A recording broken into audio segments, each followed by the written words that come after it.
আসসালামু আলাইকুম প্রিয় দর্শক শ্রোতা, কেমন আছেন আপনারা সবাই? আজ হচ্ছে সোমবার ১৯ মে ২০২৫। আজকে আমরা দেখব যে আগামীকাল মঙ্গলবারে আবহাওয়া কিরকম থাকবে।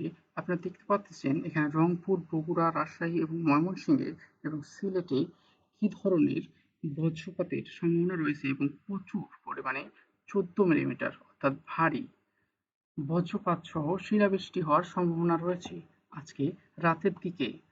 এখানে রংপুরে দেখতেছেন নবপুর, নীলফামারী, দিনাজপুর, সৈয়দপুর এলাকাগুলোতে আজকে রাতে অর্থাৎ ১২টা থেকে ৩টার মধ্যে প্রচুর পরিমাণে বৃষ্টি, ঝোড়ো হাওয়া সহ বজ্রপাতের সম্ভাবনা রয়েছে। এদিকে দেখতে পাচ্ছেন যে শেরপুর, বগুড়া, নওগাঁ, ময়মনসিংহ, সিরাজগঞ্জ, সিলেট সহ কেরানীগঞ্জ এবং খাওয়াই, নরসিংদী এসব এলাকায় প্রচুর পরিমাণে বজ্রপাত সহ বৃষ্টির সম্ভাবনা রয়েছে আজ রাত ১২টা থেকে ৩টা পর্যন্ত। এছাড়া আমরা যদি রাজশাহীতে যাই, রাজশাহীতে আকাশে প্রচুর পরিমাণে মেঘ দেখা যাচ্ছে এবং পাবনাতে শাহজাদপুর, নাগরপুর, ফরিদপুর, ঢাকা, টাঙ্গাইল এসব এলাকাতে দেখতে পাচ্ছেন মেঘের পরিমাণ তুলনামূলক কম রয়েছে।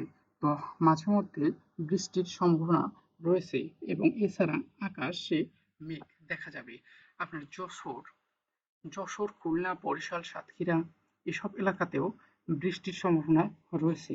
এসব এলাকায় রাত ৩টা থেকে ১২টার মধ্যে বৃষ্টি হতে পারে। এছাড়াও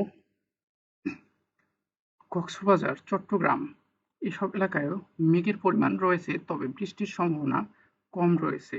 তবে দিনের বেলায় এসব এলাকায় প্রচুর পরিমাণে বৃষ্টির সম্ভাবনা রয়েছে, কারণ আপনারা জানেন যে বঙ্গোপসাগরে নিম্নচাপের সৃষ্টি হয়েছে, যার কারণে ঘূর্ণিঝড়ের আকার নিতে পারে। নিলে এসব এলাকায় প্রচণ্ড পরিমাণে ১০০ থেকে ১৫০ কিলোমিটার বেগে ঘূর্ণিঝড়ের সম্ভাবনা রয়েছে। এছাড়াও দিনের বেলায় আপনারা দেখতে পাচ্ছেন কুমিল্লা, ঢাকা, ফরিদপুর, নরসিংদীতে প্রচুর পরিমাণে বৃষ্টির সম্ভাবনা রয়েছে। এছাড়াও কাল আগামীকাল মঙ্গলবার রংপুর, বগুড়া, রাজশাহী, ময়মনসিংহ, সিলেট বিভিন্ন জায়গায় ঝোড়ো হাওয়া সহ প্রচুর পরিমাণে বৃষ্টির সম্ভাবনা রয়েছে। এতে এতে কিছু কিছু জায়গায় জলাবদ্ধতা দেখা দিতে পারে।